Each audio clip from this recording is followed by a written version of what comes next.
펜타곤의 비밀 기술 탈취 공작이 세상에 드러나자 국제사회가 발칵 뒤집혔습니다. 한국 따위 우리 부품 없으면 산산조각 난다. 핵심은 단 두 가지, 부품 공급 차단과 핵심 기술 강제 이전 요구, 거기에 스파이까지 침투시킨 철저하게 계산된 시나리오였습니다. 그러나 한국이 심어진 내부 공작권을 색출해내고 양심을 버리지 못한 미국 내부 인사가 그 추악한 전모를 낱낱이 공개하자 판세는 순식간에 뒤집혔습니다. 혈맹을 팔아먹은 미국, 중국과 무엇이 다른가? BBC와 CNN이 일제히 헤드라인을 터뜨린 순간 72시간도 차에 되지 않아 유럽 전역이 등을 돌렸고 미국 방산업계는 나락으로 곤두박질 쳤습니다. 미국산 무기 이제 믿을 수 없다. 동맹의 심장에 칼을 꽂은 미국의 오만함과 그 처참한 결말을 지금 낱낱이 공개합니다. 아서 부국장님, 당장 움직이셔야겠습니다. 마커스 차관보님이 지하 7층 벙커에 긴급 소집을 걸었습니다. 비서 클로이가 숨을 헐떡이며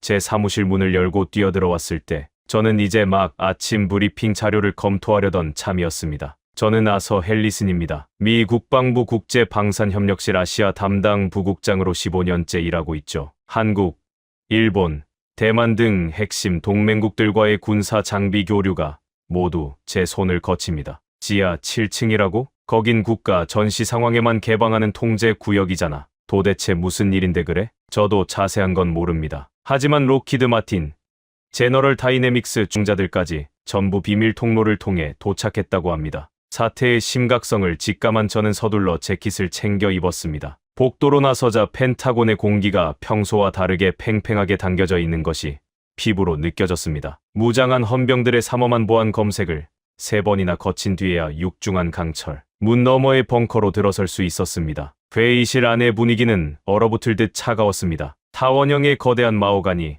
테이블 한쪽에는 군장을 주렁주렁 단 국방부 수뇌부들이 굳은 표정으로 앉아 있었고 반대편에는 최고급 양복을 입은 민간 방산업체 임원들이 초조하게 땀을 닦고 있었습니다. 제 시선은 가장 끝자리에 앉은 토머스 블레이크에게 머물렀습니다. 그는 군용 전자 장비 독점 기업인 퍼시픽 다이내믹스의 최고 경영자였습니다. 방산 재계의 거물이 왜 이렇게 초췌한 얼굴로 손톱을 뜯고 있는지 불길한 의문이 드는 순간이었습니다. 모두 모였군. 지체할 시간 없으니 바로 시작하지. 국방부에서 가장 냉혹한 자국 우선주의자로 악명 높은 마커스 벤스 차관보가 상석에 앉으며 차갑게 입을 열었습니다. 그가 테이블 위에 놓인 리모컨을 누르자 벽면을 가득 채운 거대한 스크린에 유럽 지도가 나타났습니다. 지도의 동쪽 끝에서부터 시뻘건 붉은색이 유럽 대륙을 집어삼키듯 번져가고 있었습니다. 오늘 여러분을 이 깊은 지하까지 부른 이유는 단 하나입니다. 우리 미국 방위산업의 근간이 송두리째 무너지고 있기 때문입니다. 스크린의 화면이 바뀌며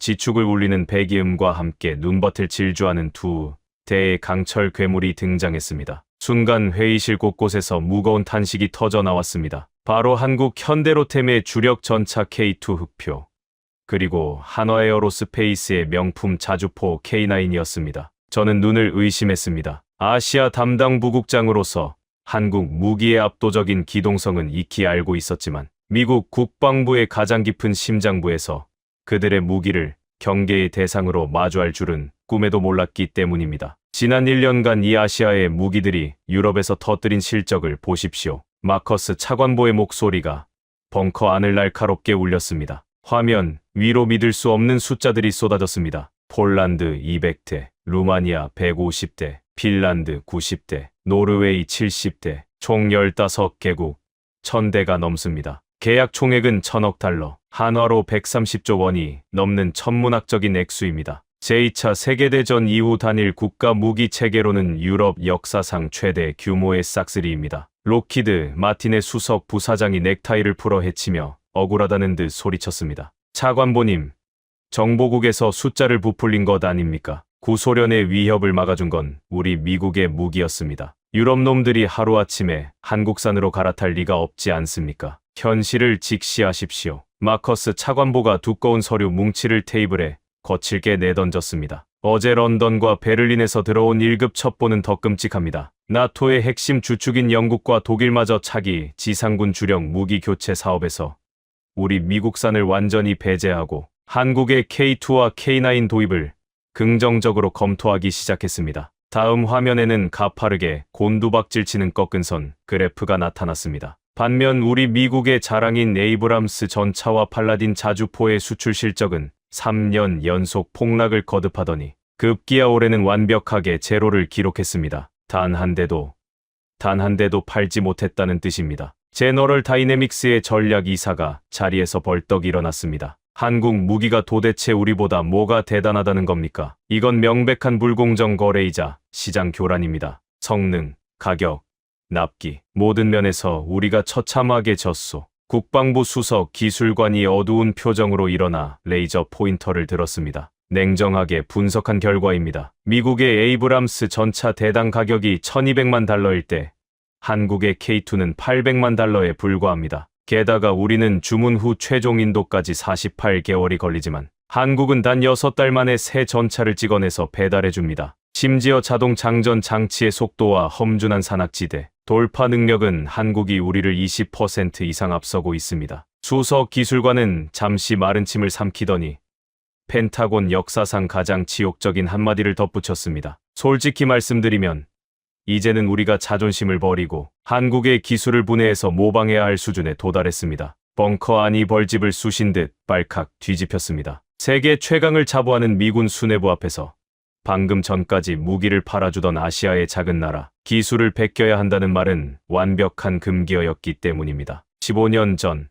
한국의 엔지니어들이 낡은 수첩을 들고 미국 공장을 찾아와 기술을 구걸하듯 배우던 시절이 제 머릿속을 스쳐 지나갔습니다. 이제 그들이 우리를 완전히 압도하고 있다니 현기증이 날 지경이었습니다. 모두 조용히 하십시오. 마커스 차관보가 책상을 거칠게 내리치며 장내의 소음을 억눌렀습니다. 물론 이대로 당하고만 있을 수는 없습니다. 확실한 해결책을 준비했습니다. 한국의 전차와 자주포가 아무리 뛰어나도 결국 그 심장을 쥐고 있는 건 우리 미국입니다. 그 순간 내내 침묵을 지키고 있던 퍼시픽 다이내믹스의 토머스 블레이크 대표가 자리에서 일어났습니다. 그의 입가에 비릿하고 잔인한 미소가 번져 있었습니다. 맞습니다. 엔진 제어 유닛, 이른바 ECU 부품입니다. 섭씨 50도의 사막부터 영하 40도의 혹한까지 견디며 수천 개의 센서에서 쏟아지는 데이터를 0.01초 만에 계산해내는 초정밀 제어 기술의 결정체죠. 이 K2와 K9의 두뇌이자 심장인 핵심 부품을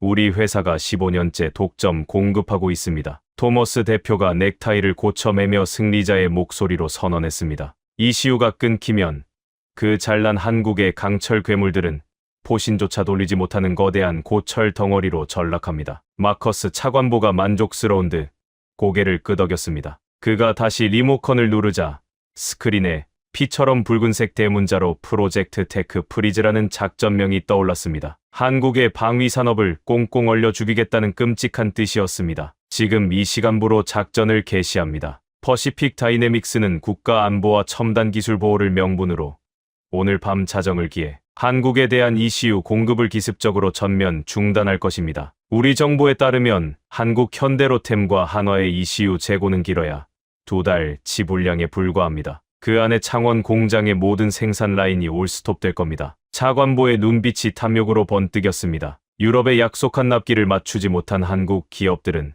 단 한 푼도 받지 못한 채 수조 원에 달하는 지연 배상금을 물어내야 합니다. 그들이 자금난에 빠져 파산 직전이 되었을 때 우리가 손을 내미는 겁니다. K2와 K9의 전체 설계 도면과 핵심 기술, 데이터를 전부 넘기면 부품 공급을 재개해주겠다고 말입니다. 저는 호흡이 가빠지는 것을 느끼며 다급하게 손을 번쩍 들었습니다. 차관보님, 그건 장기 공급 계약을 위반하는 명백한 불법 행위입니다. 게다가 한국은 우리의 가장 중요한 혈맹 아닙니까? 갑자기 부품을 끊어버리면 돌이킬 수 없는 외교적 재앙이 발생합니다. 마커스 차관보가 저를 향해 얼음장 같은 시선을 꽂아 넣었습니다. 아서 부국장, 동맹이라는 건 그들이 우리 무기를 사주고 우리 통제 아래에 있을 때나 성립하는 낭만적인 단어네. 우리 일자리를 빼앗고 글로벌 패권을 위협하는 순간 그들은 수단과 방법을 가리지 않고 짓밟아야 할 적국일 뿐이야. 그는 제 반박을 단칼에 묵살하고는 손가락으로 저를 정확히 가리켰습니다. 당신이 아시아 총괄 담당이니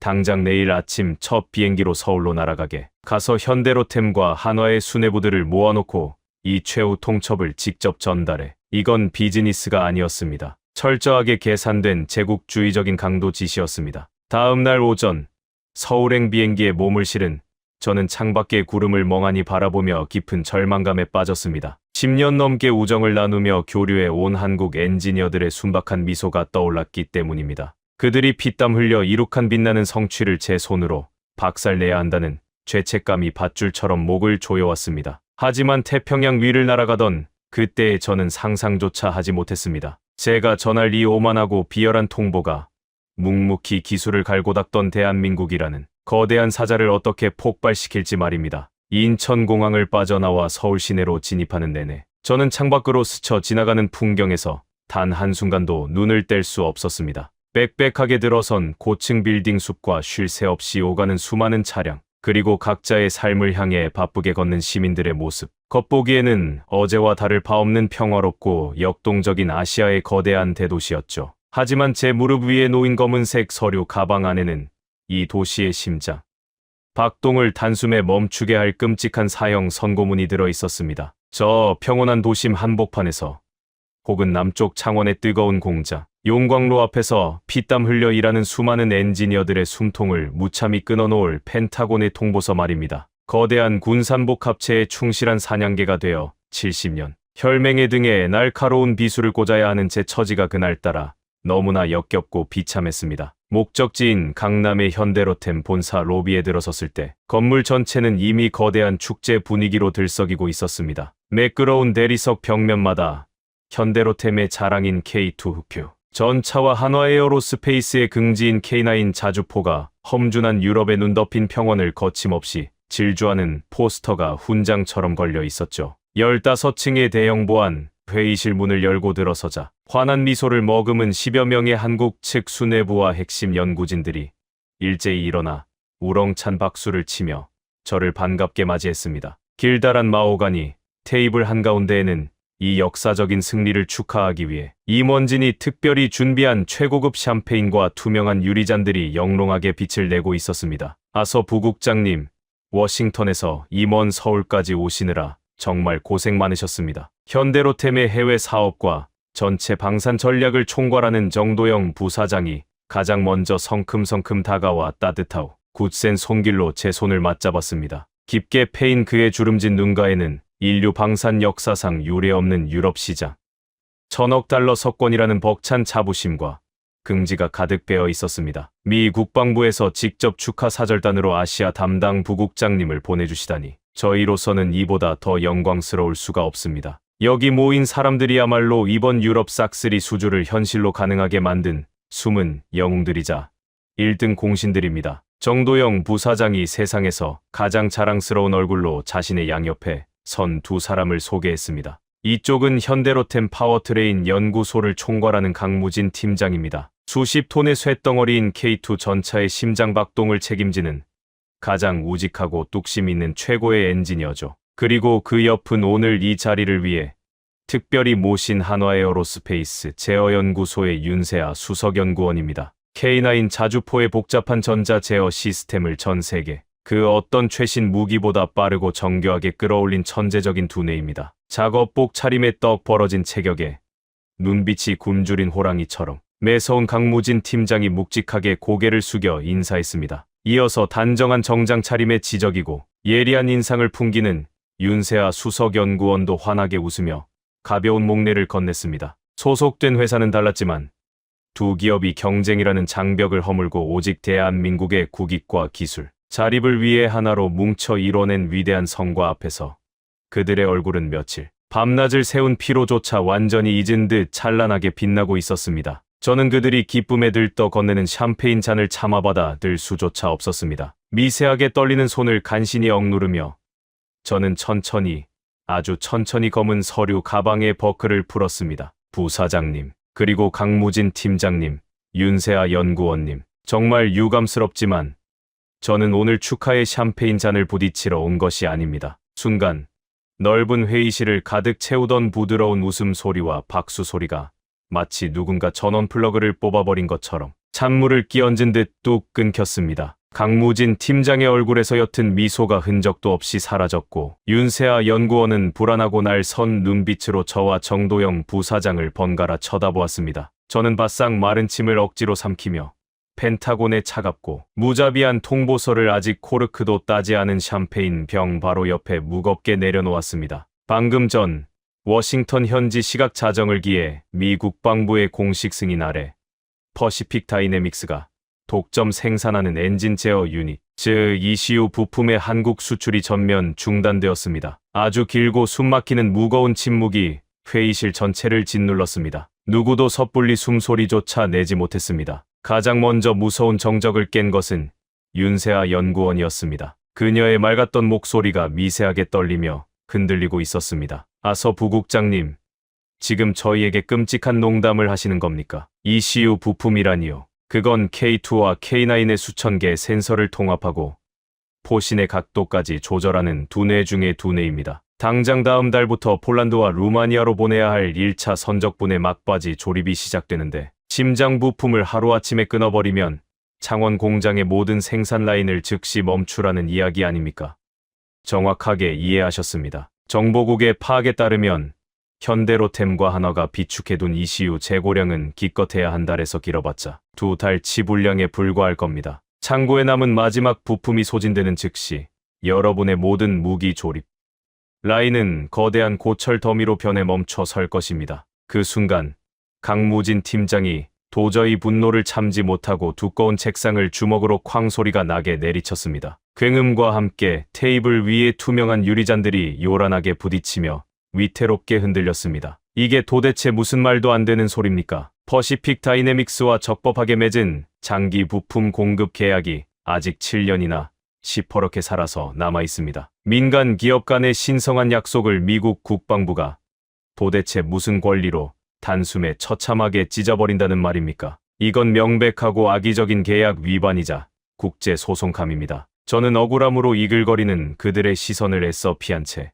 펜타곤의 벙커에서 지시받은 기계적인 대본을 앵무새처럼 줄줄 읊었습니다. 계약서 제13조 국가안보상 중대한 사유 발생 시 일방적 해지가 가능하다는 면책 조항에 따른 합법적인 조치입니다. 한국의 무기가 유럽 방산 시장을 너무 공격적으로 잠식하면서 미국의 방위산업 생태계가 위협받고 글로벌 안보 전략에 치명적인 공백이 발생했다고 미 국방부는 최종 판단했습니다. 위협이라고요. 정도영 부사장이 믿을 수 없다는 듯 허탈하고 씁쓸한 웃음을 지으며 되물었습니다. 우리는 지난 70년간 피를 나눈 동맹이었습니다. 우리가 돈도 기술도 없어서 미국 공장 바닥을 기며 기술을 구걸할 때는 퇴역을 앞둔 낡은 무기들을 비싸게 팔아먹더니 이제 우리가 피땀 흘려 세계 시장에서 정당하게 승리하니까 그 동맹이 안보 위협으로 둔갑하는 겁니까? 당신들 방산업체의 배부른 기득권이 줄어드는 게 어떻게 국가 안보 위협입니까? 이건 동맹의 등에 칼을 꽂는 비열한 폭거입니다. 그 절규 앞에서도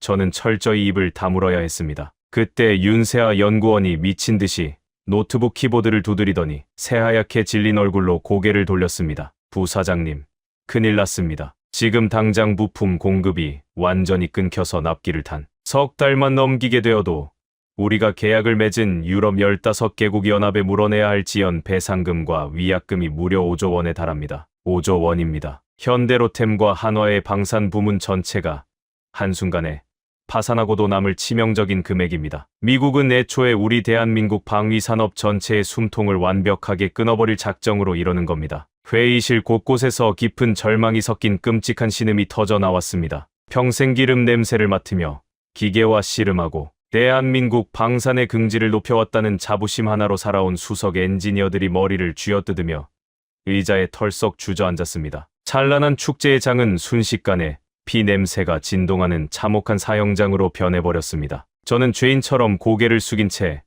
펜타곤이 치밀하게 준비한 잔인한 마지막 선택지를 그들에게 내밀어야 했습니다. 미 국방부는 단 하나의 구제책을 제시했습니다. K2 전차와 K9 자주포의 전체 설계도면 그리고 세계 최고라 자부하시는 복합 장갑과 전 장치의 핵심 알고리즘 데이터 일체를 지체 없이 미국 측에 이전하십시오. 그 기술이 미국에 양도되는 즉시 이 공급을 재개하고 여러분의 숨통을 트여줄 것입니다. 이것은 정상적인 동맹 간의 협상이 아니었습니다. 총칼만 들지 않았을 뿐 노골적인 강도질이자 치욕적인 항복 권고였습니다. 5조 원이라는 감당 못할 빚더미에 깔려 국가 방위산업 전체가 공중분해되는 꼴을 무기력하게 지켜보든가 아니면 수십 년간 피눈물로 완성한 대한민국의 영혼을 고스란히 미국의 붉은 입에 떠먹여주든가 철저하게 계산된 펜타곤의 덫에 한국 방산업계는 도간에 든 쥐처럼 완벽하게 갇혀버렸습니다. 아무도 분노의 입을 열지 못했습니다. 모두가 망연자실하여 고개를 떨구고 있을 때였습니다. 거친 숨을 몰아쉬며 줄곧 바닥만 응시하던 강무진 팀장이 천천히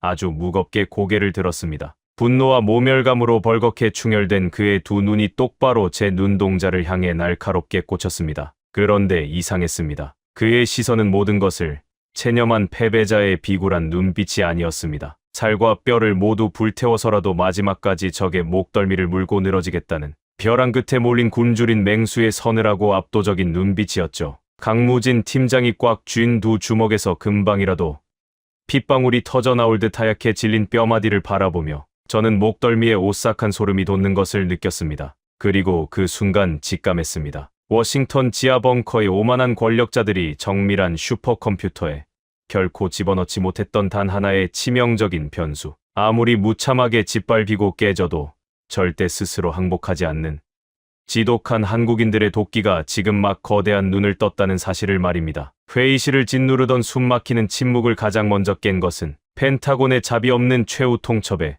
굴복하는 항복 선언이 아니었습니다. 정도영 부사장이 무거운 침묵을 가르며 천천히 자리에서 일어났습니다. 그의 얼굴은 방금 전까지 축제의 샴페인을 기대하며 환하게 웃던 들뜬 표정이 아니었습니다. 수십 년간 거친 쇳가루를 마시고 기름때를 뒤집었으며 대한민국 방위산업의 척박한 땅을 일궈온 늙은 호랑이의 맹렬한 위엄이 회의실의 공기를 압도하기 시작했죠. 아서 부국장님. 그의 목소리는 놀랍도록 차분하고 단단했습니다. 미 국방부의 일방적인 통보, 똑똑히 잘 들었습니다. 그리고 저희의 공식적인 답변을 지금 바로 전해드리겠습니다. 저는 속으로 안도의 한숨을 길게 내쉬며 검은 서류 가방에서 기술 이전 동의서를 꺼내려 했습니다. 5조 원이라는 천문학적인 위약금과 기업의 완전한 파산 앞에서 아시아의 이 방산, 기업이 선택할 수 있는 유일한 생존의 길은 오직 워싱턴을 향한 백기 투항뿐이라고 확신했으니까요. 하지만 정도영 부사장의 입에서 나온 다음 말은 제 예상을 완벽하게 산산조각 내버렸습니다. 우리는 미 국방부의 치욕스러운 기술 이전 요구를 단호히 거부합니다. K2와 K9의 설계도는 단 한 장도 태평양을 건너가지 않을 것입니다. 저는 제 귀를 의심하며 자리에서 벌떡 일어났습니다. 부사장님, 지금 제정신이십니까? 이건 적당히 밀고 당길 수 있는 협상의 여지가 있는 제안이 아닙니다. 핵심 기술을 당장 넘기지 않으면 부품 공급은 오늘부로 영원히 끊깁니다. 며칠 뒤 유럽 15개국 연합에 물어내야 할 5조 원의 지연 배상금은 대체 어떻게 감당하실 작정입니까? 당장 다음 달부터 조립 라인이 멈추면 현대로템과 한화에어로스페이스는 역사 속으로 공중분해됩니다. 저도 모르게 목소리가 벼락처럼 높아졌습니다. 그들의 무모한 고집이 답답하기도 했지만 한편으로는 뻔히 보이는 거대한 파멸의 구덩이로 제 발로 걸어 들어가는 동맹국의 처지가 진심으로 안타까웠기 때문입니다. 하지만 정도영 부사장은 한치의 흔들림도 없는 눈빛으로 저를 꿰뚫어 보았습니다. 물론 감당하기 벅찬 피눈물 나는 고통이 따르겠죠. 하지만 아서 부국장님, 우리는 이미 수십 년 전 그보다 더 끔찍한 절망 속에서도 기어코 길을 찾아낸 쪽입니다. 한국 경제의 기틀을 다지셨던 선대 창업자들을 기억하십니까? 나라 전체가 가난에 허덕이고 전 세계 그 어떤 강대국도 우리를 거들떠보지 않던 시절, 그분들은 모두가 미친 짓이라며 손가락질할 때 아무도 거들떠보지 않던 낯선 땅에서 과감하게 새로운 돌파구를 열어젖혔습니다. 아시아의 작은 나라가 주제 파악을 못한다는 비웃음 속에서도 우리는 기어코 맨손으로 한강의 기적을 만들어냈습니다. 지금 펜타곤이 우리 목줄을 쥐고 흔든다고 해서 우리가 피와 땀으로 일군 혼을 통째로 헌납한다면 우리는 영원히 당신들의 비굴한 하청업체로 전락할 것입니다. 우리는 차라리 명예롭게 파산할지언정 뼈대 없는 치욕스러운 굴종은 결단코 선택하지 않습니다. 그 비장하고 묵직한 선언에 얼어붙어 있던 회의실의 공기가 용광로처럼 뜨겁게 달아오르기 시작했습니다. 그때 강무진 팀장이 책상을 짚으며 앞으로 나섰습니다. 부사장님 말씀이 맞습니다. 그리고 파산할 일도 절대 없을 겁니다. 이시우 부품까지껏 우리가 직접 만들겠습니다. 저는 기가 막혀서 헛웃음을 터뜨리고 말았습니다. 강무진 팀장님, 감정적인 호기는 접어두고 엔지니어로서 냉혹한 현실을 직시하십시오. 퍼시픽 다이내믹스가 15년간 수십억 달러를 쏟아부어 완성한 초정밀 제어 기술입니다. 100% 국산화요. 가능하다고 100번 양보해 칩시다. 도대체 몇 년이 걸릴 거라고 계산하십니까? 3년, 아니 5년은 좋게 걸릴 텐데 깐깐한 유럽의 고객들이 그때까지 친절하게 기다려준답니까? 강무진 팀장의 눈빛이 굶주린 늑대처럼 맹렬하게 타올랐습니다. 90일입니다. 그가 씹어뱉듯 단호하게 말했습니다. 단 90일 안에 미국의 ECU를 완벽하게 대체할 100% 국산 제어 유닛을 제 손으로 만들어 내겠습니다. 저는 황당함에 머리를 감싸 쥐었습니다. 90일이라니.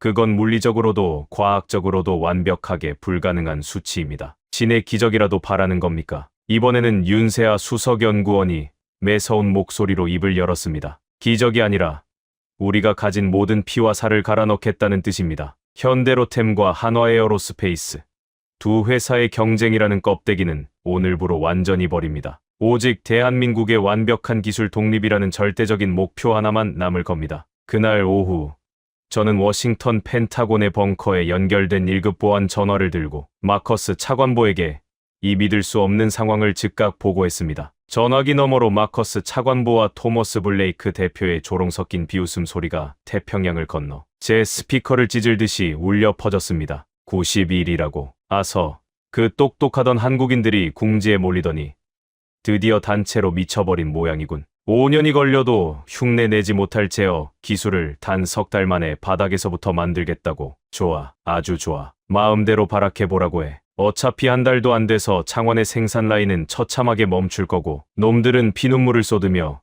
우리 앞에 무릎을 꿇고 설계도를 바칠 테니까. 우리는 그저 느긋하게 최고급 시가를 피우며 그들의 처절한 파멸을 구경만 하면 되는 거야. 워싱턴의 수뇌부들은 한국의 결사적인 선전포고를 그저 벼랑 끝에 몰린 쥐의 가소로운 허세쯤으로 치부하며 축배를 들고 있었습니다. 하지만 서울 한복판에 남아 짐승처럼 번뜩이던 그들의 눈빛을 직접 마주했던 저는 왠지 모를 서늘함에 도저히 함께 웃을 수가 없었습니다. 선전포고가 떨어진 바로 다음 날 대한민국 방위산업의 심장부라 불리는 대전의 대덕연구소에는 살벌한 전운이 감돌았습니다. 현대로템 파워트레인 부문의 최정예 엔지니어 30명, 그리고 한화에어로스페이스 제어연구소의 천재적인 두뇌 30명, 도합 60명의 결사대가 대덕연구소 제3통제구역으로 각자의 짐을 싸들고 속속 집결했습니다. 그들은 회사의 로고가 선명하게 박힌 작업복을 미련 없이 모두 벗어던졌습니다. 강무진 팀장이 단상에 올라 60명의 전사들 앞에 섰습니다. 여러분, 오늘부로 우리는 현대로템 직원도 한화 직원도 아닙니다. 우리는 펜타곤의 오만한 목조르기에 맞서 대한민국 방위산업에 멈춰가는 심장을 우리 손으로 직접 다시 뛰게 만들 독립군입니다. 앞으로 90일 동안 우리에게 주말은 없습니다. 휴가도 잊으십시오. 사랑하는 가족들의 얼굴도 차가운 모니터 너머로만 봐야 할 겁니다. 뼈가 으스러지고 피가 마르는 지옥 같은 고통이 따르겠지만 우리가 여기서 한 발짝이라도 무너지면 대한민국의 미래는 미국의 발밑에 영원히 짓밟히게 됩니다. 죽어도 이 벙커 안에서 죽고 살아도 이 안에서 다 같이 부둥켜 안고 삽시다. 윤세아 수석연구원도 노트북을 거칠게 열며 결연하게 덧붙였습니다. 미국의 ECU 내부 알고리즘은 철저하게 암호화된 블랙박스입니다. 우리는 그것을 뜯어보지도 못하고 완벽하게 새로운 길을 백지에서부터 스스로 설계해야 합니다. 미국의 15년 치 연구 데이터를 단 90일로 압축하는 미친 짓입니다. 수만 번의 치명적인 오류와 뼈아픈 실패가 우리를 괴롭히겠지만 우리의 도끼와 연산 속도가 미국의 오만함을 반드시 능가할 것입니다. 지금 이 순간부터 작전명 블랙 스완을 개시합니다. 60명의 엔지니어들은 누구 하나 두려워하거나 뒤로 물러서지 않았습니다. 그들의 핏발 선 눈동자에는 오직 오만한 강대국에 대한 지독한 분노와 기었고 해내고야 말겠다는 섬뜩할 정도의 결기만이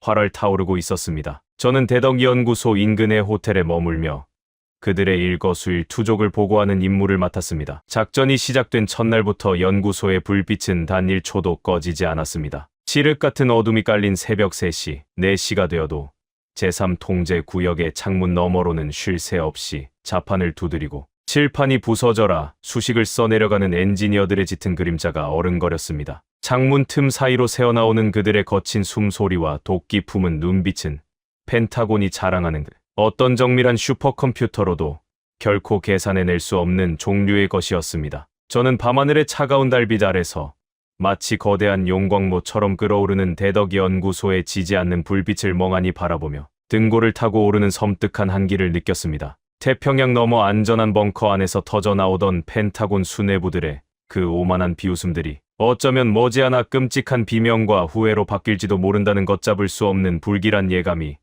제 심장을 서서히 조여오고 있었습니다. 그 불꽃 같았던 첫날의 결의가 30일이라는 지독한 시간을 통과하며 어떤 모습으로 변해 있는지 저는 곧 직접 눈으로 확인해야 했습니다. 작전명 블랙스완이 발동된 지 30일이 지났습니다. 대덕연구소 제3통제구역의 무거운 철문을 열고 들어설 때마다 저는 숨이 턱 막히는 묘한 악취의 코를 틀어막아야 했습니다. 며칠째 감지 못한 머리에서 나는 퀴퀴한 땀 냄새, 산처럼 쌓인 빈 에너지, 드링크 캔에서 풍기는 단내, 그리고 과열된 서버 컴퓨터들이 뿜어내는 매캐한 기계 열기가 뒤섞인 그야말로 지옥의 냄새였습니다. 60명의 최정예 엔지니어들은 마치 영혼을 반쯤 빼앗긴 좀비 같은 몰골로 모니터 앞을 지키고 있었습니다. 붉게 충혈된 눈동자, 덥수룩하게 자란 수염, 초점 잃은 시선. 하지만 그들이 쳐다보는 수백 개의 모니터, 화면 속 복잡한 연산 기호들만큼은 무서운 속도로 쉴 새 없이 쏟아져 내리고 있었습니다.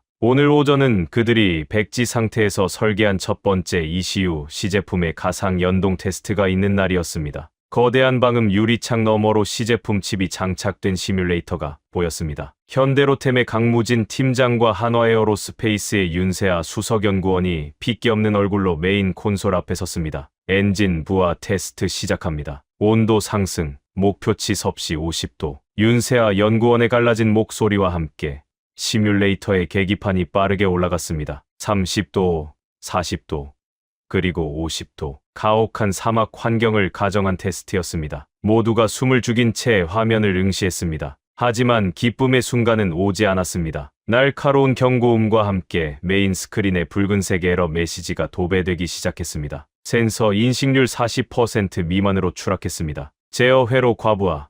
칩 온도가 통제 불능 상태로 치솟고 있습니다. 이대로면 폭발합니다. 연구원 하나가 다급하게 소리치며 전원 차단 버튼을 내리쳤습니다. 시뮬레이터에서 시꺼먼 연기가 피어오르며 역겨운 타는 냄새가 진동했습니다. 완벽하고도 처참한 첫 번째 실패였습니다. 미국산 부품이 영하 40도에서 영상 60도까지 거뜬히 버텨내는 것에 비하면 첫 시제품은 사막의 모래바람은커녕 한여름의 열기조차 견디지 못하고 타버린 셈이었습니다. 회의실 구석에서 이 모든 과정을 지켜보던 저는 남몰래 한숨을 쉬었습니다. 워싱턴 펜타곤에 이 참담한 실패를 보고하자 마커스 차관보는 전화기 너머로 호탕하게 웃어젖혔습니다. 그것 보라며 아무리 발버둥 쳐봐야 100년의 역사를 가진 미국의 항우, 우주 제어 기술을 단숨에 따라잡는 것은 애초에 불가능한 코미디라고 비웃었죠. 저는 그들이 이쯤에서 백기를 들고 파멸을 피하기를 내심 바랐습니다. 하지만 강무진 팀장은 시꺼멓게 타버린 칩을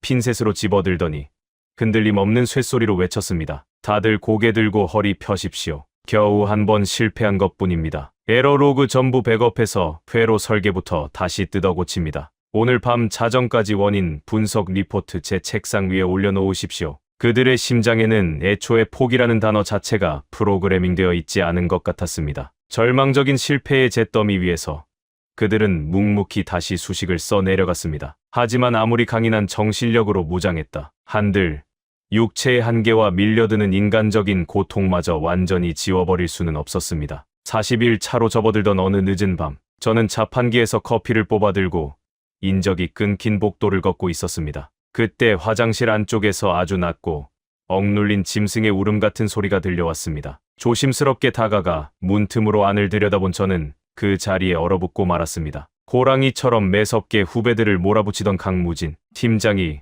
세면대 구석에 쪼그려 앉아 소리 죽여 오열하고 있었습니다. 그의 손에 들린 스마트폰 화면 너머로 훌쩍이는 어린 여자아이의 목소리가 들렸습니다. 아빠, 오늘 내 초등학교 입학식인데 왜 안 왔어? 다른 친구들은 다 엄마 아빠랑 사진 찍었는데 나만 혼자 할머니랑 찍었어. 아빠 미워. 나쁜 아빠야. 아이의 원망 섞인 울음소리에 강무진 팀장은 입술을 깨물며 억지로 밝은 목소리를 꾸며냈습니다. 우리 예쁜 딸, 아빠가 진짜 미안해. 아빠가 지금 나라를 지키는 아주 중요한 로봇을 고치고 있거든. 이거 다 고치면 우리 딸한테 세상에서 제일 크고 멋진 인형 사가지고 달려갈게. 울지 말고 밥 잘 먹고 있어.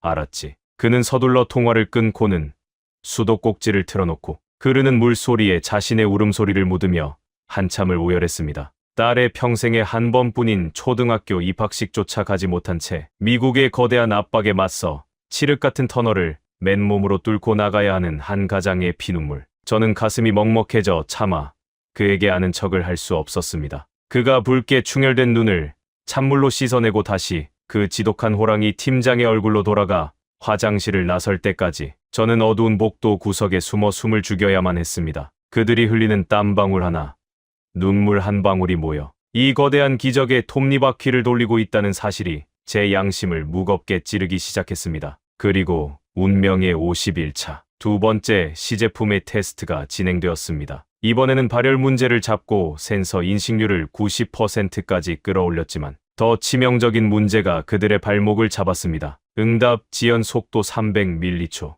K2 전차의 포탑 회전 명령과 실제 기동 사이에 0.3초의 렉이 발생하고 있습니다. 윤세아 연구원이 절망적인 목소리로 보고했습니다. 0.3초. 일반인에게는 눈 깜짝할 시간조차 안 되는 찰나였지만 생사가 오가는 현대전에서는 전차 전체가 적의 포탄에 산산조각이 나고도 남을 영겁의 시간이었습니다. 퍼시픽 다이내믹스의 ECU는 지연 속도가 50m초에 불과했습니다. 300m초의 지연으로는 결코 실전에 투입할 수 없었고 깐깐한 폴란드 군부의 검수를 통과하는 것은 불가능했습니다. 알고리즘이 너무 무겁습니다. 연산 과정을 더 압축해야 해요. 코드의 절반을 덜어내야 속도를 맞출 수 있습니다. 나흘 밤낮을 한숨도 자지 못하고 코딩에 매달리던 윤세아 연구원이 자리에서 비틀거리며 일어났습니다. 그리고 화이트보드로 걸어가 수식을 적어 내려가려던 순간 그녀의 다리가 크게 꺾이며 그대로 차가운 바닥에 쓰러졌습니다.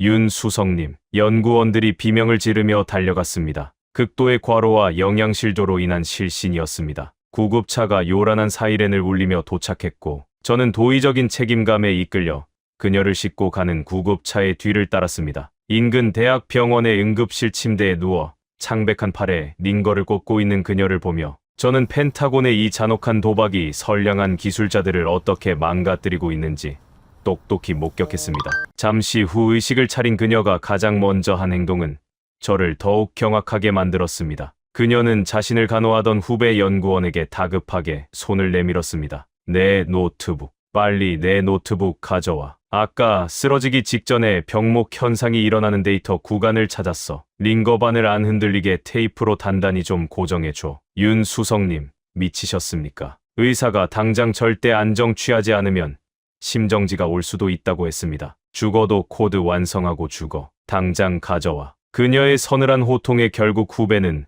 눈물을 훔치며 병상 위로 노트북을 올려주었습니다. 핏기가 하나도 없는 하얀 손가락이 떨리며 키보드를 두드리기 시작했습니다. 저는 침대 옆으로 다가가 조심스럽게 입을 열었습니다. 윤 연구원님, 도대체 왜 이렇게까지 하는 겁니까? 목숨을 걸 만큼 이 회사가, 아니 이 일이 당신에게 중요합니까? 키보드를 두드리던 그녀의 손이 멈췄습니다. 그녀는 링거액이 뚝뚝 떨어지는 호스를 잠시 바라보더니 지치고 갈라진 목소리지만 그 어느 때보다 단호하게 대답했습니다. 아서 부국장님, 저는 제 회사를 위해 이러는 게 아닙니다. 제 목숨을 걸고 있는 이유는 제가 여기서 키보드에서 손을 떼고 항복해버리면 20년 뒤에 내 밑에서 일할 후배 엔지니어들 역시 미국 공장 바닥에 무릎을 꿇고 부품 하나만 제발 팔아달라고 구걸해야 하기 때문입니다. 부국장님 나라가 우리 목에 채운 이 치욕스러운 목줄을 내 대에서 끊어내지 못하면 대한민국의 기술은 영원히 노예로 남습니다. 그래서 죽어도 여기서 멈출 수 없는 겁니다. 그녀의 빛나는 눈동자를 마주하는 순간 저는 망치로 머리를 세게 얻어맞은 듯한 충격을 받았습니다. 이것은 단순한 비즈니스 분쟁이 아니었습니다. 독립을 향한 한 국가의 처절한 투쟁이자 돈으로는 절대 살 수 없는 숭고한 영혼의 전쟁이었습니다. 그리고 저는 직감했습니다. 워싱턴의 그 오만한 권력자들이 단단히 착각하고 있다는 것을. 계산기로는 결코 두드릴 수 없는 이 지독한 투혼 앞에서 어쩌면 펜타곤이 질 수도 있겠다는 뼈아픈 공포가 처음으로 제 척추를 타고 흘러내렸습니다. 60일이 지나고 70일이 다가오면서 기적은 서서히 수치로 증명되기 시작했습니다. 윤세아 연구원이 응급실에서 찾아낸 알고리즘의 최적화 덕분에 속도는 200m초, 100m초, 그리고 마침내 목표치에 근접한 80m초까지 기하급수적으로 단축되고 있었습니다. 불가능이 가능으로 변해가는 이 소름돋는 진척 상황을 저는 워싱턴에 가감없이 보고해야만 했습니다. 마커스 차관보님, 한국의 국산화 진척률이 80%를 넘어섰습니다. 연산 지연 속도가 일주일 만에 절반 이상 줄어들었습니다. 이대로라면 90일 안에 완벽하게 대체 칩을 완성해낼지도 모릅니다. 수화기 너머로 들려오던 펜타곤 벙커의 여유로운 웃음소리는 이제 완벽하게 사라졌습니다. 대신 숨막히는 침묵과 당혹스러운 웅성거림만이 흘러나왔죠. 말도 안 돼. 아서, 자네 지금 제정신으로 보고하는 건가? 퍼시픽 다이내믹스가 10년을 매달린 기술을 고작 2달 만에 따라잡는다고. 마커스 차관보의 목소리에는 명백한 당혹감과 초조함이 서려 있었습니다. 토머스 블레이크 대표가 무언가 집어던지는 파열음도 들려왔습니다. 한국이 이대로 ECU를 독립해버리면 퍼시픽 다이내믹스는 부품을 무기 삼아 시장을 통제하려다 도리어 영원히 거대한 돈줄을 잃어버리게 되는 끔찍한 자충수가 되기 때문입니다. 마커스 차관보는 거친 숨을 몰아쉬며 이전에 없던 비열하고도 잔혹한 음성을 깔며 지시를 내렸습니다. 머리를 만들겠다면 피가 흐르는 혈관부터 끊어버려야지. 아서 부국장, 그들이 설계도를 완성해도 그걸 심어넣을 그릇이 없으면 아무 소용이 없네. 내일 아침 개장과 동시에 무부와 조율하여 ECU 칩을 제작하는 데 반드시 필요한 특수 반도체 소자의 한국 수출을 국가안보 차원에서 전면 금지시킬 작정이네. 저는 등줄기에 식은땀이 흘렀습니다. 기술을 개발해도 그것을 찍어낼 핵심 부품의 유통망 자체를 차단해버리는 가장 노골적이고 치졸한 경제 보복 조치였습니다. 하지만 차관보님, 아무런 명분 없이 그런 식으로 국제 무역의 룰을 깨버리면 유럽 동맹국들마저 우리에게 등을 돌릴 것입니다. 너무 위험한 도박입니다. 닥치게. 아서. 위험한 건 지금 펜타곤의 위상이야. 당장 수단과 방법을 가리지 말고 한국에 손발을 묶어버려. 놈들이 완성된 부품을 공장에 들여놓는 걸 내 눈에 흙이 들어가기 전까지는 절대 용납할 수 없네. 일방적으로 전화가 끊어졌습니다. 워싱턴의 추악한 발악이 시작된 것입니다. 대덕 연구소의 엔지니어들이 피땀으로 쌓아올린 기적의 탑을 무너뜨리기 위해 보이지 않는 거대하고 검은 손이 태평양을 넘어 한국의 숨통을 향해 뻗어오고 있었습니다. 이제 싸움은 기술의 영역을 넘어 피 튀기는 국제 첩보전과 생존을 건 밀수의 영역으로 번져가고 있었고 가장 깊은 암흑 속에서 치명적인 배신의 칼날이 조용히 번뜩이고 있음을 저는 아직 눈치채지 못하고 있었습니다. 워싱턴의 펜타곤이 발동한 두 번째 덫은 상상을 초월할 정도로 치졸하고 폭력적이었습니다. 마커스 차관보와의 통화가 끝난 바로 다음 날 아침, 미 상무부는 긴급 행정 명령을 발표했습니다. 국가 안보에 치명적인 위협이 될 수 있는 첨단 기술의 해외 유출을 막는다는 그럴싸한 명분을 내세웠지만 타깃은 너무나도 명백하게 단 한 국가, 대한민국을 정조준하고 있었습니다. 행정 명령의 핵심은 고성능 엔진 제어, 즉 ECU를 물리적으로 조립하는데 필수적인 특수 마이크로 반도체 칩의 한국 수출을 즉각적이고 전면적으로 금지한다는 내용이었습니다. 대덕 연구소의 제3통제구역은 그야말로 초상집으로 변했습니다. 70일이라는 피말리는 시간 동안 밤낮 없이 코피를 쏟아가며 기적처럼 완성 단계에 도달한 윤세아 수석연구원의 소프트웨어 알고리즘이 하루아침에 텅 빈 허공을 떠도는 유령 신세가 되어버렸기 때문입니다. 아무리 완벽하고 연산 속도가 빠른 천재적인 두뇌를 소프트웨어로 만들어냈다고 한들 그것을 담아낼 물리적인 그릇인 하드웨어 반도체 칩이 없다면 ECU는 결코 실물로 탄생할 수 없었습니다. 당장 창원 공장의 조립 라인에 투입할 1차 양산분을 만들기 위해서는 최소 500개의 특수 반도체 칩이 필요했지만 한국으로 들어오는 모든 정식 수입 경로는 거대한 철문으로 완벽하게 용접되어 버린 상태였습니다. 회의실 테이블 위에 미국 상무부의 수출 통제 공문을 던져놓은 정도영 부사장의 입술이 파르르 떨리고 있었습니다. 결국 이런 식으로 우리 목을 조르겠다는 거군요. 기술 개발을 막지 못하겠으니 아예 부품 조달의 씨를 말려버려서 우리를 고사시키겠다는 심산입니다. 강무진 팀장이 거칠게 자신의 머리칼을 쥐어뜯으며 짐승처럼 으르렁거렸습니다. 부사장님, 소프트웨어는 이제 완벽합니다. 윤 수석이 목숨 걸고 코드 최적화를 끝내서 연산. 지연 속도를 퍼시픽 다이내믹스보다 15%나 더 빠른 60ms/s까지 앞당겨놨습니다. 그런데 껍데기 반도체가 없어서 이걸 전차에 심지 못한다는 게 말이 됩니까? 당장 다음 달이 폴란드 선적 마감일입니다. 무슨 수를 써서라도 이 특수 칩을 구해와야 합니다. 하지만 현실은 냉혹했습니다. 전 세계에서 이 고사양 특수 칩을 양산할 수 있는 곳은 미국의 극소수 방산 부품 업체뿐이었고, 그들은 이미 펜타곤의 엄격한 감시 아래 한국을 향한 모든 물류망을 차단한 뒤였습니다. 한국의 방위산업은 그야말로 사방이 꽉 막힌 거대한 콘크리트 감옥에 갇혀 질식하기 일보 직전이었습니다. 저는 창문 너머로 넋을 잃고 바닥에 주저앉은 한국 엔지니어들의 처참한 몰골을 지켜보며 거대한 제국의 무자비한 힘 앞에 결국 아시아의 맹수도 무릎을 꿇고 마는 것인가 하는 씁쓸한 안타까움을 느꼈습니다. 그러나 제가 한국인들의 지독한 생존 본능을 또다시 과소평가했다는 사실을 깨닫는 데는 그리 오랜 시간이 걸리지 않았습니다. 그날 밤 정도영 부사장은 대덕연구소의 가장 깊숙한 밀실로 강무진 팀장과 몇몇 핵심 임원들을 은밀하게 호출했습니다. 우연히 그곳을 지나던 저는 굳게 닫힌 문틈 사이로 새어나오는 그들의 결사적인 목소리를 엿들을 수 있었습니다. 정상적인 무역 루트가 막혔다면 비정상적인 루트를 개척하면 됩니다. 우리 현대로템과 한화가 과거 중동과 동남아시아에 민수용 중장비를 팔며 구축해둔 모든 비밀 채널을 총동원할 겁니다. 정도영 부사장의 목소리는 서리발처럼 차가우면서도 무서운 결기를 품고 있었습니다. 동남아시아의 제3국의 즉시 페이퍼 컴퍼니를 세우십시오. 명목은 대규모 농업용 트랙터 공장 설립입니다. 미국 상무부의 감시망을 피하기 위해 군사용이 아닌 민수용 고정밀, 농기계 제어 부품이라는 서류를 꾸며서 미국의 수출 승인을 받아내는 겁니다. 그리고 그 특수 반도체 칩들을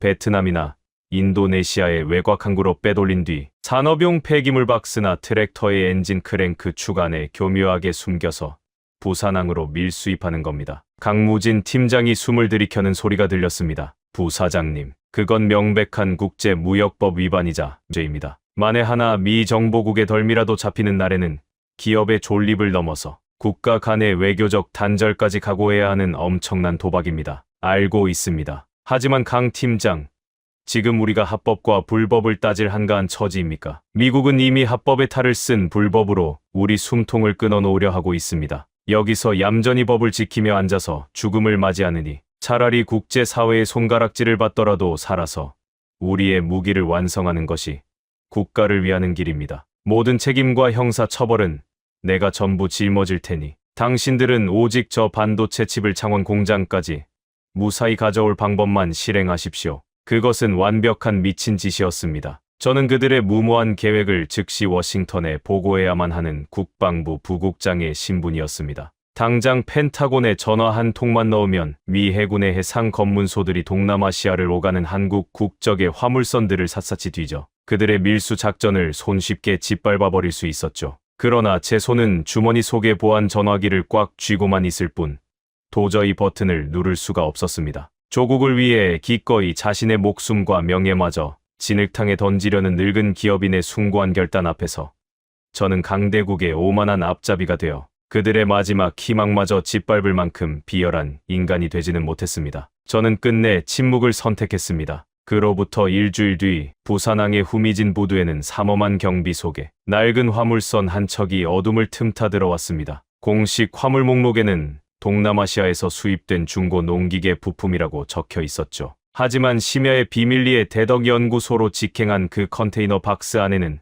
강무진 팀장이 눈물을 흘리며 하나하나 조심스럽게 꺼낸 500개의 특수 마이크로 반도체 칩이 고스란히 숨겨져 있었습니다. 미국의 거대한 경제 보복과 감시망을 완전히 조롱하며 한국의 끈질긴 생존력이 만들어낸 완벽한 밀수 작전의 승리였습니다. 그런데 이 중요한 대목에서 한 가지 짚고 넘어가야 할 것이 있습니다. 아서가 침묵했음에도 불구하고 며칠 뒤 펜타곤의 자체 정보망이 이 밀수 작전의 냄새를 맡기 시작했습니다. 미 해군의 동남아시아 해상 감시 채널을 통해 수상한 화물의 경유 루트가 포착된 것이었죠. 아서의 침묵은 작전을 살렸지만 시간이 촉박했습니다. 해냈습니다. 부사장님, 반도체 칩 500개, 단 하나의 불량도 없이 완벽하게 확보했습니다. 강무진 팀장의 핏발 선 눈동자에 뜨거운 눈물이 차올랐습니다. 윤세아 연구원 역시 거친 손으로 반도체 칩을 어루만지며 환희에 찬 미소를 지었습니다. 이제 이 물리적인 칩 위에 그녀가 피를 토하며 완성한 소프트웨어 알고리즘을 이식하기만 하면 대한민국 최초의 완벽한 국산 ECU가 세상에 태어나는 것이었습니다. 모든 것이 완벽해 보였습니다. 펜타곤의 비열한 부품 통제도 한국인들의 집념을 꺾지 못했고 90일의 약속은 이제 현실이 되기 직전이었습니다. 저는 그들의 승리를 마음속 깊이 인정하며 마커스 차관보가 짓게 될 당혹스러운 표정을 상상했습니다. 하지만 그 환희의 순간 아무도 눈치채지 못한 가장 깊은 암흑 속에서 우리의 심장을 가장 잔인하게 도려낼 치명적인 독버섯이 이미 맹렬하게 뿌리를 내리고 있었다는 사실을 우리는 까맣게 모르고 있었습니다. 가장 끔찍하고 더러운 배신의 칼날이 다름 아닌 우리들의 등 뒤에서 서늘하게 번뜩이고 있었습니다. 운명의 디데이 열흘을 남겨둔 2월 초였습니다. 대덕연구소는 폭풍전야에 숨막히는 긴장감으로 팽팽하게 당겨져 있었습니다. 목숨을 걸고 밀수입한 특수 반도체 칩 위에 윤세아 수석연구원의 소프트웨어를 이식하고 통합하는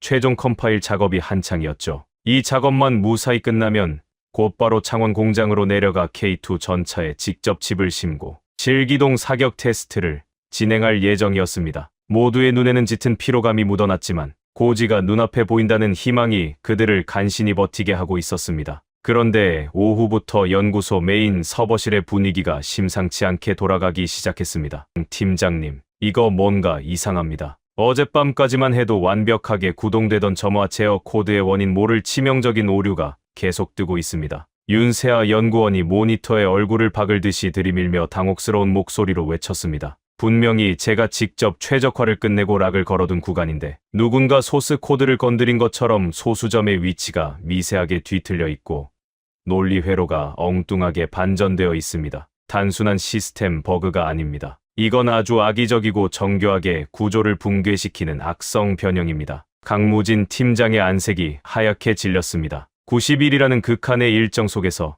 통합 단계의 코드가 꼬여버린다는 것은 지금까지 쌓아온 모래성을 단숨에 무너뜨리는 최악의 재앙이었습니다. 서버 접속 로그 다 뒤져 외부 해킹의 흔적이 있는지 방화벽 기록부터 샅샅이 확인해 연구원 하나가 접속 로그를 뒤지기 시작했습니다. 수십 개의 기록들을 훑어 내려가던 그의 손이 갑자기 멈췄습니다. 팀장님, 어젯밤 자정 이후로 내부 계정 하나에서 이상한 접근 기록이 찍혔습니다. 락이 걸린 핵심 알고리즘 파일들을 반복적으로 열고 닫은 흔적입니다. 외부 침입이 아닙니다. 내부자입니다. 연구소가 발칵 뒤집혀 원인 규명에 매달리고 있을 때 저는 호텔방에서 워싱턴 펜타곤과 1급 보안 화상회의를 진행하고 있었습니다. 모니터 화면 속 마커스 차관보와 토머스 블레이크 대표의 얼굴에는 그동안의 초조함은 온데간데 없고 승리를 확신하는 오만하고 비열한 미소가 가득 번져 있었습니다. 아서 부국장, 자네가 보고한 대로 한국 놈들이 농기계로 위장해서 반도체 칩을 빼돌렸다는 첩보는 우리도 어제 해상 감시망을 통해 독자적으로 확인했네. 제법 명확한 쥐새끼들처럼 잘도 빠져나갔더군. 하지만 이제 그런 물리적인 부품 따위는 아무래도 상관없어. 마커스 차관보가 최고급 시가를 한 모금 깊게 빨아들이며 여유롭게 연기를 내뿜었습니다. 가장 견고한 성벽은 밖에서 무너뜨리는 게 아니라 안에서부터 썩어 문드러지게 만드는 법이지. 우리가 퍼시픽 다이내믹스와 합작해서 한국 연구소 가장 깊숙한 곳에 아주 훌륭한 스파이를 하나 심어두었거든. 코드네임 레이븐. 저는 눈기로 뒤통수를 세게 얻어맞은 듯한 충격에 휩싸였습니다. 동맹국의 연구소에, 그것도 민간 기업의 보안 구역에 펜타곤이 직접 스파이를 심었다는 것은 국제사회의 상식을 완전히 파괴하는 경악스러운 짓이었습니다. 토머스 대표가 인맥을 총동원해서 현대로템의 수석 연구원 하나를 아주 비싼 값에 매수했네. 개인 스위스 계좌로 현금 500만 달러를 꽂아주고 사태가 정리되면 퍼시픽 다이내믹스의 부사장 자리까지 약속했지. 그 녀석이 지금 대덕연구소 안에서 한국의 통합 소프트웨어 알고리즘을 아주 예쁘게 난도질하고 있을 거야. 며칠 뒤면 완전히 복구 불능 상태가 되겠지. 동시에 그들이 개발한 핵심 로직 데이터는 고스란히 우리 서버로 전송되고 있고 말이야. 토머스 대표가 낄낄거리며 맞장구를 쳤습니다. 돈과 권력 앞에 조국이고 동맹이고 전부 휴지 조각이 되는 법입니다. 내일이면 한국의 그 잘난 91 프로젝트는 완전히 폐기 처분될 거고 그들은 다시 우리 앞에 무릎을 꿇고 꼬리를 흔들게 될 겁니다. 화면이 꺼진 뒤에도 저는 한참 동안 자리에서 일어날 수 없었습니다. 구역질이 밀려왔습니다. 자국의 이익을 위해서라면 동맹국의 등의 스파이라는 가장 더러운 칼을 꽂고도 희희낙락하는 펜타곤의 추악한 민낯. 이것이 진정 제가 청춘을 바쳐 충성했던 위대한 아메리카의 진짜 모습이란 말입니까? 가족마저 뒤로 한 채 컵라면으로 끼니를 때우며 조국의 기술 독립을 위해 피눈물을 흘리던 강무진과 윤세아의 숭고한 얼굴이 떠오르며 저는 견딜 수 없는 극도의 환멸과 자괴감에 휩싸였습니다. 제가 양심의 가책으로 밤을 꼬박 새운 다음 날 새벽 대덕연구소에는 귀를 찢는 듯한 날카로운 보안 사이렌이 울려 퍼졌습니다. 불길한 예감에 휩싸여 제3통제구역으로 달려간 저는 평생 잊지 못할 참혹한 광경을 목격하고 말았습니다. 굳게 닫혀 있어야 할 메인 서버실 문이 열려 있었고 바닥에는 은색 USB 메모리가 나뒹굴고 있었습니다. 그리고 2명의 보안 요원에게 양팔이 꺾인 채 무릎을 꿇고 있는 한 남자. 그는 현대로템의 제어 로직 설계를 담당하던 핵심 인력이자 미국 유학파 출신의 엘리트 최태경 수석 연구원이었습니다. 마커스 차관보가 말했던 그 코드네임 레이븐이 덜미를 잡힌 것이었습니다. 강무진 팀장이 이성을 잃은 맹수처럼 달려들어 최태경의 멱살을 움켜쥐고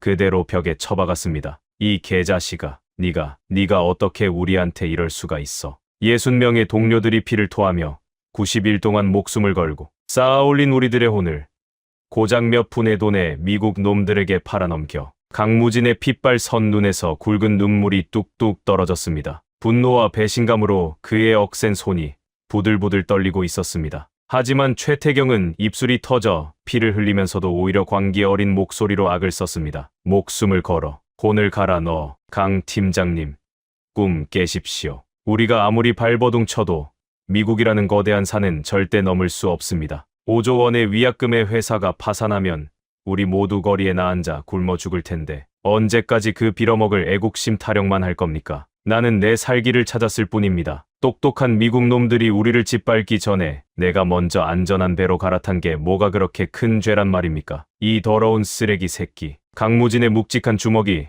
최태경의 턱을 무자비하게 강타했습니다. 최태경이 바닥에 나동그라지며 기절했지만 분노는 현실의 참담함을 조금도 해결해 주지 못했습니다. 윤세아 연구원이 파랗게 질린 얼굴로 메인 서버의 상태를 점검하더니 절망적인 목소리로 무너져 내렸습니다. 팀장님, 최태경 저 쓰레기가 체포되기 직전에 가장 중요한 연료 분사 제어와 자동 장전, 연동 알고리즘 데이터베이스 전체의 삭제 명령을 걸어버렸습니다. 백업 파일까지 전부 치명적으로 손상되었습니다. 이걸 처음부터 다시 복구하고 코딩하려면 최소 한 달은 꼬박 밤을 새워야 합니다. 한 달. 우리에게 남은 시간은 단 열흘 뿐이었습니다. 폴란드에 약속한 납기를 맞추기 위한 최종 마지노선이 완전히 붕괴해버리는 순간이었습니다. 연구실 안의 모든 엔지니어들이 그 자리에 주저앉아 짐승처럼 오열하기 시작했습니다. 미국의 비열한 경제 보복도 숨막히는 철야의 고통도 묵묵히 이겨냈던 그들의 강철 같은 심장이 가장 믿었던 동료의 배신이라는 날카로운 비수에 찔려 마침내 산산조각이 나버린 것입니다. 허공을 멍하니 바라보는 윤세아 연구원의 눈동자에는 더 이상 단 한 줌의 희망도 남아있지 않았습니다. 완벽한 미국의 승리이자 한국의 비참한 패배였습니다. 저는 참담한 죄책감에 고개를 떨구고 조용히 연구소를 빠져나왔습니다. 워싱턴에 이 통쾌한 승전보를 알려야 했지만 제 입에서는 단 한마디의 말도 나오지 않았습니다. 그렇게 지옥 같은 이틀이 속절없이 흘러갔습니다. 그런데 사흘째 되던 늦은 밤, 제 호텔 방에 전화기가 미친 듯이 울리기 시작했습니다. 발신자는 강무진 팀장이었습니다. 저는 망설이다 힘겹게 수화기를 들었습니다. 절망에 빠져 통곡하거나 미국을 저주하는 쌍욕이 쏟아질 거라 예상했습니다. 하지만 수화기 너머로 들려온 강무진의 목소리는 제 예상을 완벽하게 빗나갔습니다. 아서 부국장님. 그의 목소리는 소름이 끼칠 정도로 차분했고 동시에 거대한 활화산이 폭발하기 직전처럼 맹렬한 물덩이를 품고 있었습니다. 당신의 펜타곤의 그 잘난 차관보에게 똑똑히 전하십시오. 한국인들은 등에 칼이 꽂혀도 그 칼을 뽑아들고 기어이 적의 심장을 향해 돌진하는 지독한 종자라는 것을 말입니다. 모레 아침 9시 창원 현대로템 본공장 제7 실기동 시험장으로 오십시오. 우리가 남은 7일 동안 무슨 미친 짓을 저질렀는지, 그리고 미국이 과소평가한 대한민국의 진짜 힘이 어떤 것인지 당신 두 눈으로 똑똑히 보여드리겠습니다. 전화는 일방적으로 끊어졌습니다. 뚜 하는 차가운 신호음만이 적막한 방안을 맴돌았습니다. 저는 멍하니 수화기를 내려놓으며 온몸에 솜털이 곤두서는 것을 느꼈습니다. 모든 데이터가 날아가고 산산조각이 났던 그 참혹한 폐허 위에서 도대체 그들은 무슨 기적을 빚어낸다는 말입니까? 창원의 거대한 용광로가 뿜어낼 그 상상조차 알 수 없는 무시무시한 반격이 이제 곧 제 눈앞에 그 압도적인 실체를 드러내려 하고 있었습니다. 모진 겨울바람이 살을 내는 듯한 2월의 이른 아침이었습니다. 서울역에서 출발한 고속열차가 경상남도 창원역에 도착했을 때 제 심장은 이미 걷잡을 수 없이 요동치고 있었습니다. 펜타곤의 벙커에서 마커스 차관보가 장담했던 한국의 완벽한 파멸, 그리고 그 잿더미 위에서 강무진 팀장이 제게 토해냈던 섬뜩한 선전포고, 이 두 가지의 극단적인 결말 중 과연 어느 쪽이 현실이 될 것인지 저는 도무지 짐작조차 할 수 없었습니다. 택시를 타고 현대로템 본공장인 질기동 시험장 입구에 다다르자 평소와는 차원이 다른 삼엄한 경비 태세가 저를 맞이했습니다. 무장한 헌병들이 출입을 철저하게 통제하고 있었고, 거대한 철문 너머로는 수십 대의 외신 방송국 차량과 군용 지프들이 빽빽하게 도열해 있었습니다. 신원 확인을 거쳐 시험장 내부 통제 구역으로 들어선 순간 저는 제 눈앞에 펼쳐진 광경에 숨을 멈추고 말았습니다. 축구장 몇 개를 합쳐 놓은 듯한 거대한 실내 돔 형태의 시험장 한가운데 육중한 위용을 자랑하는 K2 흑표 전차와 K9 자주포가 포신을 높이 지켜든 채 금방이라도 튀어나갈 듯 웅장하게 도열해 있었습니다. 그리고 그 거대한 강철 짐승들 앞에는 제가 대덕연구소에서 마지막으로 보았던 그 처참하게 무너져 내렸던 엔지니어들이 꼿꼿하게 서 있었습니다. 강무진 팀장이 저를 발견하고 천천히 걸어왔습니다. 그의 몰골은 말이 아니었습니다. 7일 전보다 체중은 10kg은 더 빠진 듯 광대뼈가 툭 붉어져 있었고 눈 밑은 짙은 멍이 든 것처럼 검게 패여 있었습니다. 하지만 그의 두 눈동자만큼은 그 어느 때보다 무섭게 빛나고 있었습니다. 오셨습니까? 아서 부국장님, 강 팀장님. 이게 도대체 어떻게 된 일입니까? 최태경 그 자식이 핵심 제어 코드를 전부 삭제하고 백업 파일까지 날려버렸다고 들었습니다. 물리적으로 절대 복구할 수 없는 시간이었을 텐데요. 강무진 팀장이 피식하고 건조한 웃음을 터뜨렸습니다. 컴퓨터의 하드디스크가 날아갔다고 해서 우리 머릿속에 각인된 기억까지 지울 수는 없는 법입니다. 부국장님, 지난 3일 동안 여기 있는 60명의 엔지니어들은 단 1초도 눈을 붙이지 않았습니다. 백업 서버가 파괴되었다면 60명의 인간 백업 서버가 되면 그만입니다. 우리는 백지 상태의 화이트보드 수십 개를 벽에 세워두고 각자가 평소에 담당했던 모듈별로 역할을 나눠서 수만 줄의 코드를 오직 인간의 기억력에 의존해 펜으로 복원해냈습니다. 밥을 먹으면서도 코드를 읊었고 코피를 쏟으면서도 수식을 맞춰갔습니다. 모듈별 기억들을 전부 모아 윤세아 수석이 그 파편화된 조각들을 수작업으로 이어붙여서 기어이 완벽한 컴파일을 끝내버렸습니다. 미국의 스파이가 컴퓨터는 죽였을지 몰라도 한국인의 도끼까지는 죽이지 못한 겁니다. 저는 온몸에 소름이 돋아 한동안 말을 잇지 못했습니다. 인간의 뇌를 하드디스크 삼아 수만 줄의 프로그래밍 코드를 복원해내다니 그것은 과학의 영역을 넘어선 처절한 광기이자 기적이었습니다. 이윽고 돔 구장의 관람석으로 시선을 돌리자 각국의 무관들과 귀빈들이 자리를 채우고 있었습니다. 폴란드 국방부의 조달 책임자인 코발스키 장군을 비롯한 유럽 15개국 연합의 군사사절단들이 긴장된 표정으로 앉아 있었고 그 반대편에는 미 대사관에서 파견 나온 국방 무관 존스 대령 일행이 팔짱을 낀 채 오만한 표정으로 이 상황을 주시하고 있었습니다. 존스 대령은 저를 보더니 조롱 섞인 윙크를 던졌습니다. 그들은 여전히 한국이 급조해낸 엉터리 부품이 시험 도중 불타버리며 전 세계적인 망신을 당할 것이라 확신하고 있었던 것입니다. 마이크를 잡은 정도영 부사장의 묵직한 목소리가 돔 구장에 쩌렁쩌렁 울려 퍼졌습니다. 지금부터 100% 순수 대한민국 독자 기술로 개발된 차세대 엔진 제어 유닛, 이른바 국산 ECU를 장착한 K2 전차와 K9 자주포의 최종 실기동 성능 테스트를 시작하겠습니다. 첫 번째, 한계 환경 극복 테스트입니다. 통제실에 앉은 윤세아 수석연구원의 핏기 없는 손가락이 붉은색 메인 버튼을 강하게 내리눌렀습니다. 동시에 K2 전차가 육중한 궤도음을 내며 거대한 특수 밀폐 챔버 안으로 진입했습니다. 두꺼운 유리문이 닫히고 챔버 내부의 온도가 급격하게 떨어지기 시작했습니다. 전광판의 온도가 영하 20도, 30도를 넘어 마침내 영하 40도까지 곤두박질 쳤습니다. 유리창 너머로 전차의 표면에 하얗게 성에가 얼어붙는 것이 보였습니다. 퍼시픽 다이내믹스의 부품조차 영하 35도부터는 연산 속도가 저하되는 마의 구간이었습니다. 시동 모터 점화. 윤세아의 구령이 떨어지자 챔버 안의 K2 전차가 짐승처럼 포효하며 단발에 시동을 터뜨렸습니다. 배기구에서 뿜어져 나오는 뜨거운 열기가 영하 40도의 냉기를 단숨에 찢어버렸습니다. 관람석에서 짧은 탄성이 터져 나왔습니다. 이어서 즉시 극한 고열 테스트로 전환합니다. 챔버 내부 온도 섭씨 60도. 냉각 가스가 빠져나가고 이번에는 사막의 지옥불 같은 강력한 열풍이 챔버 안을 가득 채웠습니다. K2 전차의 외부 장갑 위로 아지랑이가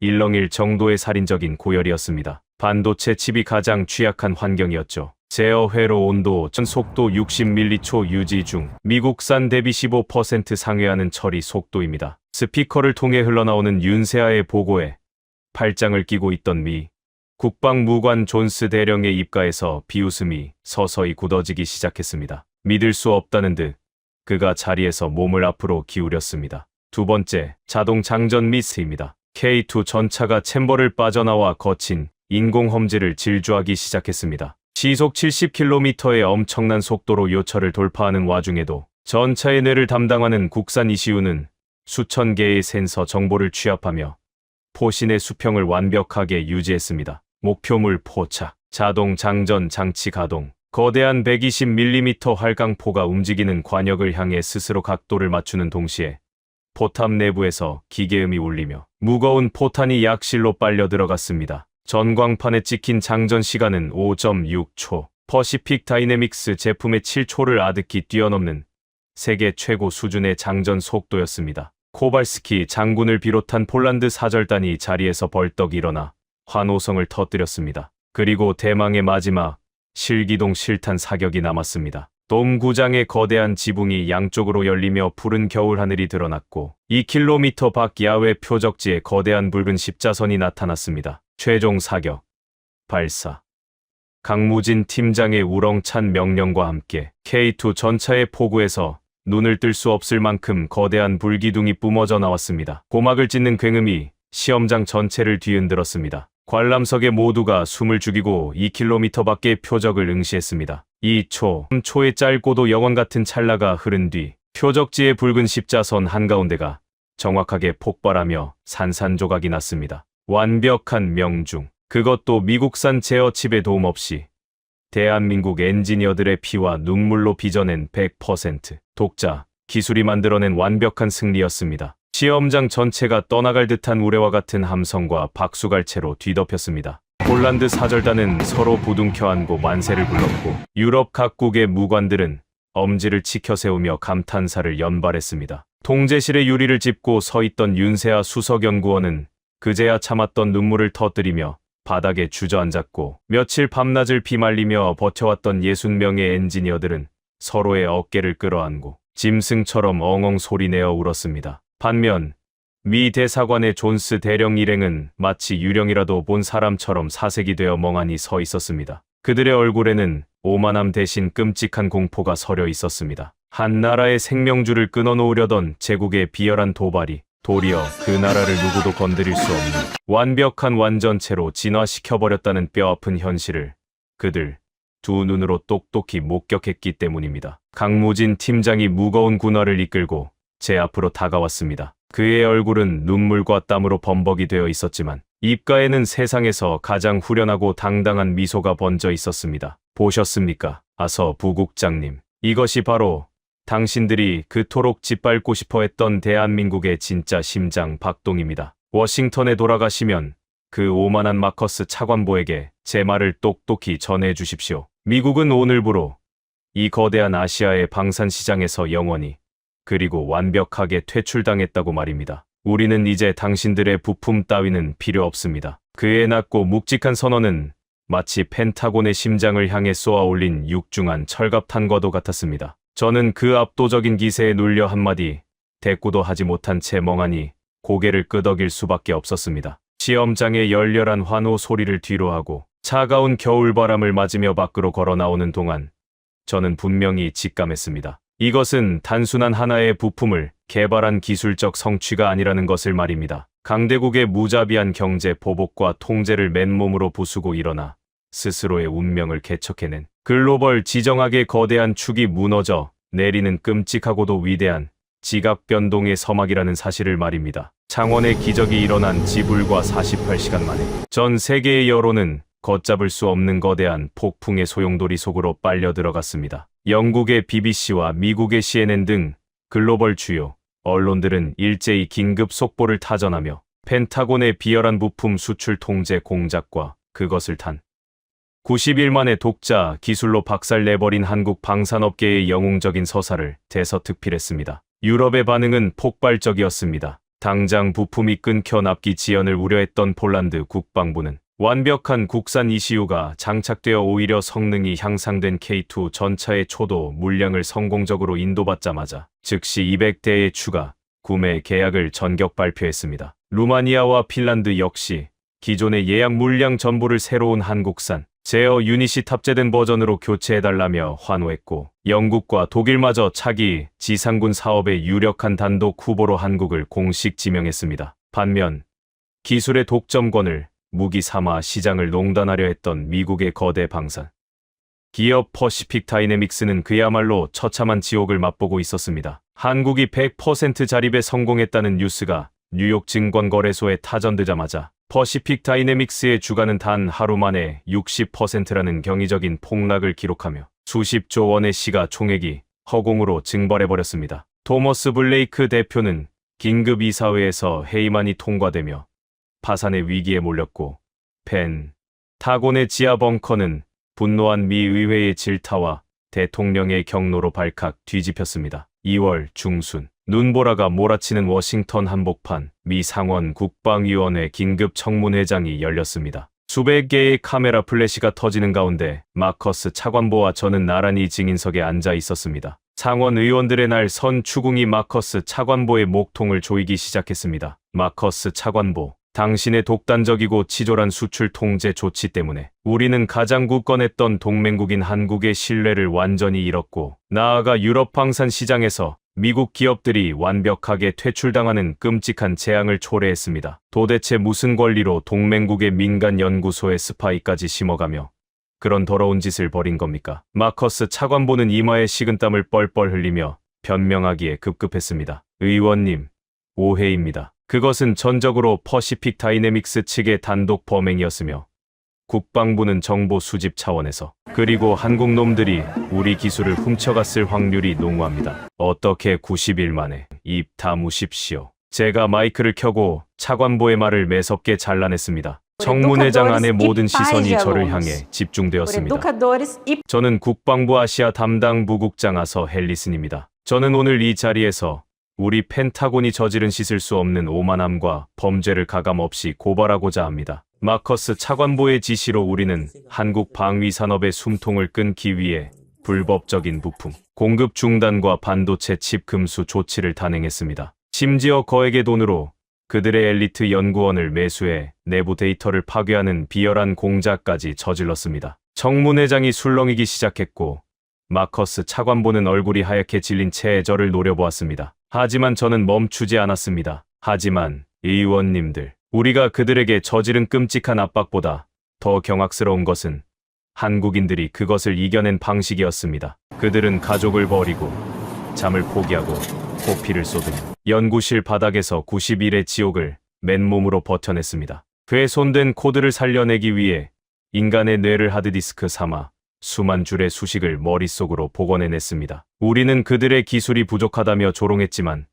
사실 우리가 정말 과소평가했던 것은 그들의 피 속에 흐르는 지독한 애국심과 결코 부러지지 않는 영혼이었습니다. 저는 마이크를 두 손으로 꽉 쥐고 장내를 향해 묵직하게 외쳤습니다. 우리는 기계와 기술 싸움에서 진 것이 아닙니다. 동맹을 돈줄로만 여겼던 우리의 썩어빠진 오만함이 국가의 자존심을 지키기 위해 목숨을 던지 대한민국 엔지니어들의 숭고한 투혼 앞에서 처참하게 패배한 것입니다. 제 증언이 끝나자 쥐 죽은 듯 고요하던 청문회장 곳곳에서 낮고 무거운 탄성이 터져 나왔습니다. 마커스 벤스 차관보는 결국 그 자리에서 파면되어 연방 검찰의 수사를 받는 처지로 전락했고, 오만했던 미 국방부의 수뇌부들은 한국 정부를 향해 공식적인 사과 성명을 발표해야만 했습니다. 청문회가 끝난 다음 날 저는 제 발로 펜타곤 부국장 자리에서 사임하고 짐을 챙겨 사무실을 나섰습니다. 20년간 몸담았던 거대한 권력의 중심부에서 밀려나는 순간이었지만 뼛속까지 물들어 있던 제국주의적인 허물에서 벗어난 제 마음은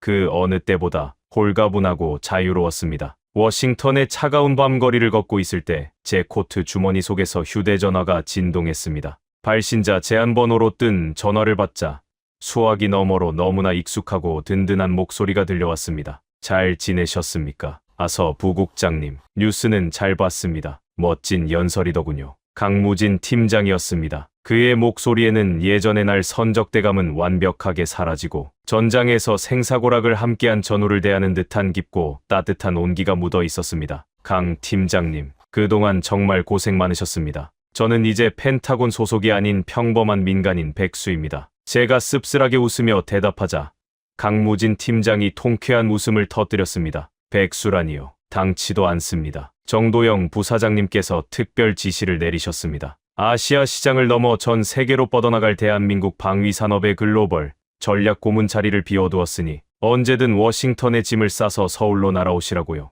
동맹국의 껍데기를 벗고 이제 진정한 친구이자 파트너로서 우리와 함께 세계를 정복해보지 않으시겠습니까? 수화기 너머로 들려오는 그의 벅찬 제안에 저는 뜨거운 눈시울을 붉히며 밤하늘을 올려다보았습니다. 서로에게 비수를 꽂아야 했던 잔혹한 적으로 만나 결국 서로의 진가를 알아보고 목숨보다 진한 우정을 나누게 된 기적 같은 서사. 저는 미련 없이 워싱턴을 등지고 새로운 역사가 쓰이고 있는 동방의 빛나는 나라 대한민국을 향해 다시 한번 짐을 꾸리기 시작했습니다. 그것은 단순히 직장을 옮기는 일이 아니었습니다. 강자가 약자를 짓누르는 오만한 패권의 시대를 끝내고 피눈물 나는 노력과 굽히지 않는 자존심으로 세계 최고의 반열에 당당히 우뚝 선 진짜 강대국의 품으로 향하는 제 인생 가장 가슴 벅찬 선택이었습니다. 여러분, 지금까지 아서 헬리슨의 뼈저린 고백을 함께 들으셨습니다.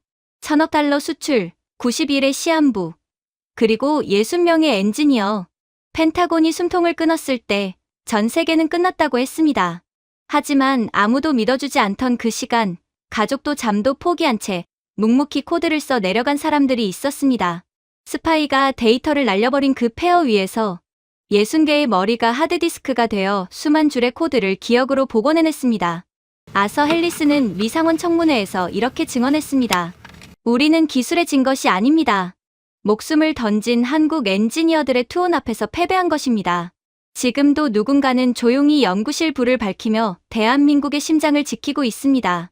이 이야기가 묻히지 않도록 여러분의 공유 한 번이 기술 독립을 향한 가장 강력한 응원이 됩니다. 가슴이 뜨거워지셨다면 수고하셨습니다. 한 문장만 남겨주십시오. 우리는 누구의 하청업체도 아니었습니다.